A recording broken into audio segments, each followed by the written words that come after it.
بسم اللہ الرحمن الرحیم نحمدہ ونصلی ونسلم علی رسولہ الکریم اما بعد۔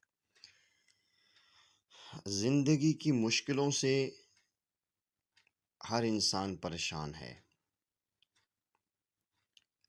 چلو آؤ پھر ہم زندگی کے خوشگوار بنانے کے طریقے سیکھتے ہیں۔ زندگی کو خوشگوار بنانا کوئی راکٹ سائنس تو نہیں ہے، یہ تو نہایت ہی آسان کام ہے۔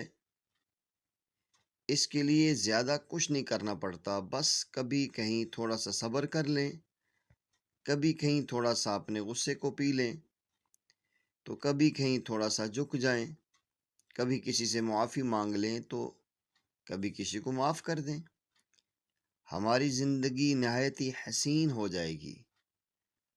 اب آپ سوچیں گے یہ تو ہم نہیں کر سکتے، یہ تو نہایت ہی مشکل کام ہے، سامنے والے نے تو ایسا کہا تو کیوں کہا؟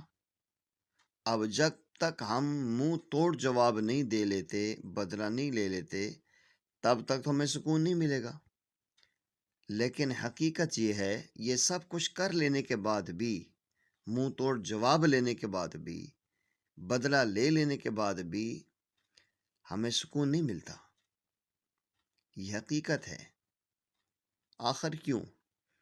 کیونکہ اگر ہم سچ میں سکون حاصل کرنا چاہتے ہیں تو اس کے لیے ہمیں غصہ پینا پڑے گا، جھکنا پڑے گا، معاف کرنا پڑے گا، معافی مانگنا سیکھنا ہوگا، تبھی تو ہمیں حقیقی سکون ملے گا، اور لڑائی جھگڑے خود بخود ہی کم ہو جائیں گے، اور ہماری صرف دنیاوی زندگی خوشگوار نہیں ہوگی بلکہ اخروی زندگی بھی اس کا اچھا بدلہ ہمیں دے گی اور اچھا بدلہ ملے گا۔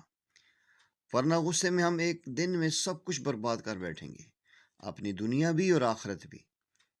تو ہم آج عہد کرتے ہیں کہ انشاءاللہ ان باتوں کو اپنائیں گے اور اپنی زندگی کو خوشگوار بنائیں گے۔ ہاں بتائیں کیا حالات ہے؟ ٹھیک ہے، انشاءاللہ العزیز۔ اللہ مجھے آپ کو اس پہ عمل کی توفیق عطا فرمائے۔